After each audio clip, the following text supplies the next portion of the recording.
नमस्कार दोस्तों, मैं doctor Yogesh Gupta, chief neurosurgeon and director Piyush neuro and super speciality hospital Jaipur. आज मैं आपको यूबीई मीन्स यूनिलैटरल बाइपोर्टल एंडोस्कोपिक डिसेक्टोमी के बारे में कुछ डिटेल्स में जानना चाहता हूं। जैसा कि मैंने पहले वीडियो में आपको इस टेक्निक के बारे में थोड़ा शॉर्ट में बताया था, फिर मेरे पास कई क्वेरीज आई जिसके बारे में लोगों की डिटेल में जानने की जिज्ञासा थी, तो उसको देखते हुए हमने इस वीडियो में डिसाइड किया कि इस टेक्निक के बारे में हम आपको थोड़ा सा विस्तार से बताएं।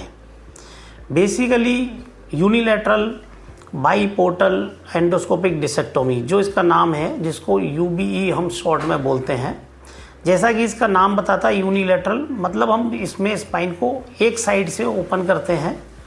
बाइपोर्टल इसका मतलब दो छेद बनाए जाते हैं, दोनों छेद का साइज बहुत छोटा होता है। जैसे कि लेप्रोस्कोपी में पेट में दो होल बनाए जाते हैं, ऐसे इसमें दो होल से ही स्पाइन का सर्जरी किया जाता है।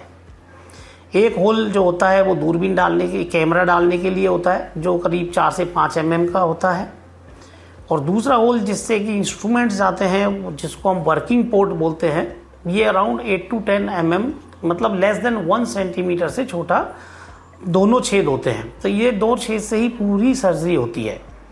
ये सर्जरी अंडर वाटर होती है, जिसमें सैलाइन का फ्लो होता है, जो कि एक होल से जाता है और दूसरे होल से बाहर आता है। बेसिकली जो यूबी सर्जरी है, ये एंडोस्कोपी जो बोन का आर्थ्रोस्कोपी होती है, उसी के प्रिंसिपल को फॉलो करती है। यूबी के बारे में जैसे बताया गया कि पहले भी एंडोस्कोपिक स्पाइन सर्जरी के बारे में लोगों को जानने की हमेशा से जिज्ञासा रही है, क्योंकि स्पाइन की प्रॉब्लम सोसाइटी में बहुत कॉमन है और बहुत तेज़ी से बढ़ रही है। तो स्पाइन की जो यूबीई टेक्निक है, ये basically 4th generation endoscopic technique है। इससे पहले की जो टेक्निक्स थी वो 1st जनरेशन, जैसे कि जिसमें हम देखते थे डैश डैंडू टेक्निक थी, वो लाइक ओपन टेक्निक की जैसे थी। 2nd जनरेशन जो आई उसमें फिर डिस्क को कंप्लीट नहीं निकाल पाते थे, तो उसको ट्रांसफोरामिनल था। 3rd जो आई उसमें हम PSLD बोलते हैं या मोनोपोर्टल टेक्निक आई, और जो लेटेस्ट है वो यूनिलैटरल बाइपोर्टल एंडोस्कोपिक डिसेक्टोमी है। इसमें सबसे बड़ा एडवांटेज अभी तक जो प्रीवियसली एंडोस्कोपिक टेक्निक के कंपैरिजन में जो मिलता है, इसमें सर्जन को पूरी इंस्ट्रूमेंट की मूवमेंट मोबिलिटी बहुत अच्छे से मिलती है, विजुअलाइजेशन बहुत बेटर है। अंदर का जो ऑपरेटिव फील्ड है वो इतना क्लियर है और इतना जूम होता है कि आप एक एक नर्व को, एक एक वेसल को आइडेंटिफाई कर सकते हैं। इसलिए इसमें नर्व डैमेज होने के चांसेस बहुत बहुत कम हो जाते हैं।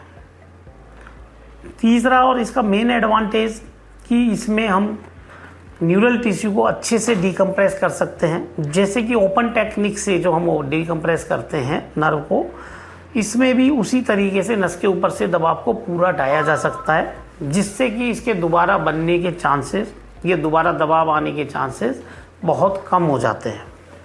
तो इन सबको देखते हुए ये टेक्निक अभी जो देखा जाए बहुत अत्याधुनिक है, लेटेस्ट टेक्निक है और बहुत तेज़ी से पॉपुलर हो रही है। मतलब इसको देखा जाए तो इतने ट्रेनिंग सेंटर्स में मैं देख रहा हूँ कि सर्जन का इसमें इतना ज़बरदस्त इंटरेस्ट है, लोगों को जो रिजल्ट्स मिल रहे हैं, इतने प्रॉमिसिंग रिजल्ट मिल रहे हैं कि वो इसकी तरफ लोग दौड़ रहे हैं कि हमें इसको अडॉप्ट करना है। अभी कुछ ही चुनिंदा सेंटरों पर ये हो रही है, लेकिन इसके जो रिजल्ट्स है वो वास्तव में रिमार्केबल है। इस टेक्निक में और जो एडवांटेज है, दो छेद होने की वजह से इसमें मसल को कट नहीं किया जाता, मसल को सेपरेट करते हैं। इससे ऑपरेशन के बाद मरीज को दर्द बहुत कम हो जाता है। नेक्स्ट मैं बात करूं तो लिगामेंट, इसमें सारे लिगामेंट प्रिजर्व रहते हैं। स्पाइन के लिगामेंट प्रिजर्व होने से स्पाइन की स्टेबिलिटी कॉम्प्रोमाइज़ नहीं होती।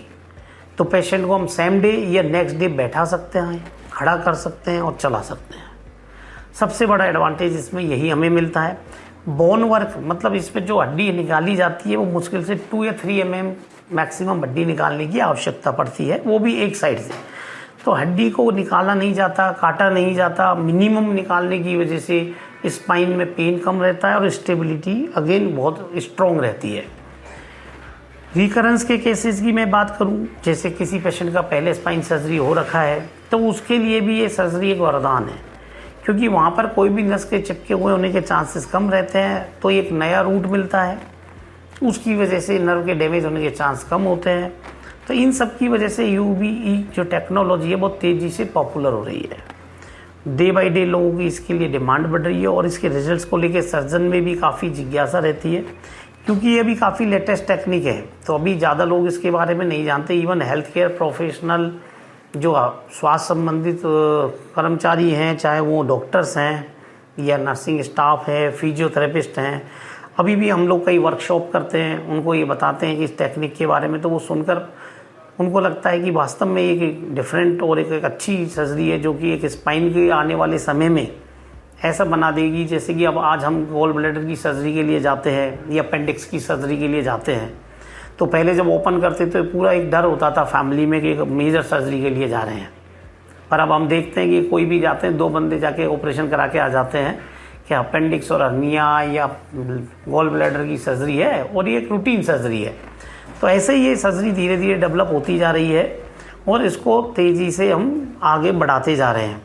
आने वाले समय में मेरा मानना है कि जो फ्यूचर की टेक्नोलॉजी है वो यूबी ही है और ये स्पाइन सर्जरी में भी बहुत बड़े एडवांटेज ला रही है। जैसे कि अभी हमने देखा, अब हम इससे स्पाइन को फिक्स कर पा रहे हैं, स्क्रू डाल रहे हैं, तो पेशेंट को, जो पेशेंट इंजरी के पेशेंट्स हैं या लिस्थेसिस के पेशेंट हैं, उसको भी इससे ट्रीट किया जा रहा है। सर्वाइकल स्पाइन, अभी तक इसका यूबी का ज़्यादा यूज़ कमर के ऑपरेशंस में किया जा रहा था, अब इसको जो गर्दन के हैं सर्वाइकल स्पाइन में सर्जरी में भी इसका यूटिलाइजेशन किया जाने लगा है, वो भी धीरे धीरे पॉपुलर होता जा रहा है। तो अभी ये टेक्निक एक इवॉल्विंग टेक्निक है, जो फ्यूचर के हिसाब से माना जा रहा है कि आगे फ्यूचर में स्पाइन में एक रिवॉल्यूशन, एक क्रांति लाएगी, इस सर्जरी को एक सेफ और अच्छा और पेनलेस बना देगी। तो मेरा ये सजेशन है आपको इस टेक्निक को देखने के लिए हमारे जो यूट्यूब है, वीडियोस हैं, उस पर इसके बारे में काफ़ी लाइव सर्जरी की डिटेल भी मिलेगी। अगर आप और डिटेल जानना चाहते हैं तो उन वीडियो को और हमारे चैनल को सब्सक्राइब करें, फॉलो करें, वहाँ से आपको और जानकारी मिलेगी। और अगर आपकी इससे संबंधित कोई भी क्वेरीज है, कोई भी क्वेश्चन है, तो आप उसको इस पर डाल सकते हैं। धन्यवाद।